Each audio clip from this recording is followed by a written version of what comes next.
Hey guys, what's up? I haven't made a video in ages and ages, as I always say, so it's a clear sign that I need to get back into regular filming. It's Mental Health Awareness Week this week, it's Mental Health Awareness Month this month, and it makes me sad that I'm saying that, really. I don't want to say that it's Mental Health Awareness Week, because do we have Physical Health Awareness Week? No, because we just look after our physical health all the time. And the same should just go for our mental health. We shouldn't have to define a month or a week in the year to allocate for Mental Health Awareness Week.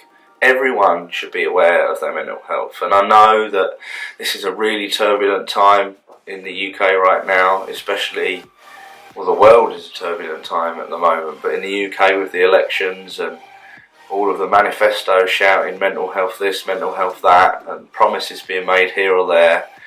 But ultimately, I think the awareness is there now. I think people are aware, especially with Harry, Wheels and Kate getting on board for the whole Heads Together stuff and the Mind Over Marathon business.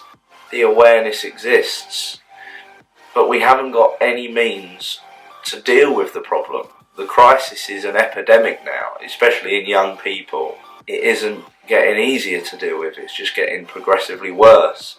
And we've got no way, no resources or means or methods to counter this, to challenge it, to actually get the help out there, because the money's not being put towards mental health. The facilities that deal with patients that suffer with mental illnesses are being closed down or stripped of staff or funding, and there isn't a lot of help. So I think now more than ever is a time that we really need to work hard for our friends and our families and our loved ones and strangers that have mental illnesses, because the awareness is there, but the support is what's important. Because I think now everyone knows about mental health. Okay, the stereotypes still exist, I'm not saying that they don't, but people that are willing to listen and be open and that are kind and compassionate can very quickly grasp the idea of what a mental illness is, compared to feeling sad or feeling a bit moody or being very particular about this, that or the other. When it comes to OCD, there's just one thing that I want to address really. I despise that a stereotype for OCD exists, because it trivialises such a serious and debilitating, life-ruining illness. But I am that stereotype, and I notice a lot now that people are so quick to play down what I suffer with when it comes to OCD and say, oh yeah, that's just a stereotype, this is what OCD really is, and I notice the thoughts. I still have the thoughts all of the time, but it plays out in the stereotype of hand washing. I've washed my hands about 40 or 50 times today, and they're caked in blood, or they were earlier. I've just gone and washed them and they're not anymore. I've had 2 showers today, and I may have one more. Every time I go to the toilet, I have to have a shower. So I am that stereotype, the contaminated, clean person that uses hand gel and always pays attention to what they're touching and where their things go. And I don't feel like I deserve less support or less awareness being raised for what I suffer with, just because I'm a common stereotype in terms of OCD.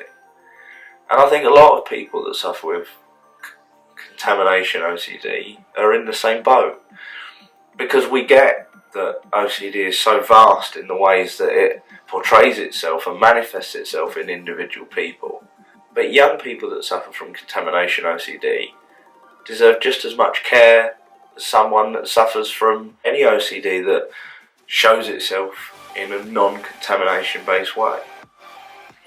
And I think it's really important for people to hear that and be told that, okay, you're a stereotype, but that's fine. It's okay to be a stereotype, because that doesn't mean you've suffered any less. That doesn't make your suffering any less valid and your feelings any less valid.